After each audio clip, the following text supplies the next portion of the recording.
આશીર્વાદ વિજેતા ટ્રોફી સાથે ગૌતમ ગંભીર અને સૂર્યકુમાર યાદવે સિદ્ધિવિનાયક મંદિરે આશીર્વાદ મેળવ્યા। ટી20 વિશ્વકપ 2026માં ભારતીય ક્રિકેટ ટીમની ભવ્ય સફળતા બાદ ટીમ ઇન્ડિયાના મુખ્ય કોચ ગૌતમ ગંભીર અને કેપ્ટન સૂર્યકુમાર યાદવ મુંબઈના શ્રી સિદ્ધિવિનાયક મંદિરે દર્શનાર્થે પહોંચ્યા હતા।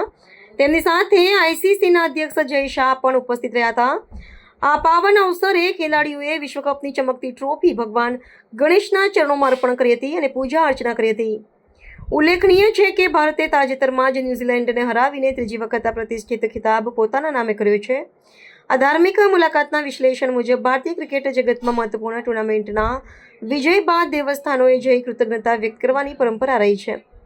અગાઉ અમદાવાદમાં હનુમાનજીના દર્શન કર્યા બાદ આજે મુંબઈના આસ્થાના કેન્દ્ર પર ખેલાડીઓની ઉપસ્થિતિએ ચાહકોમાં ભારે ઉત્સાહ જગાડ્યો હતો। કેપ્ટન સૂર્યકુમાર યાદવના નેતૃત્વમાં ભારતે પ્રથમ યજમાન રાષ્ટ્ર તરીકે આ ખિતાબ જીતવાની સાથે સતત બીજી વાર વિશ્વકપ જીતવાનો અનોખો વિક્રમ પણ સ્થાપિત કર્યો છે।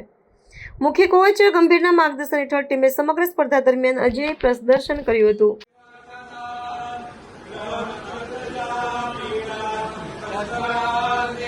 ભગવાન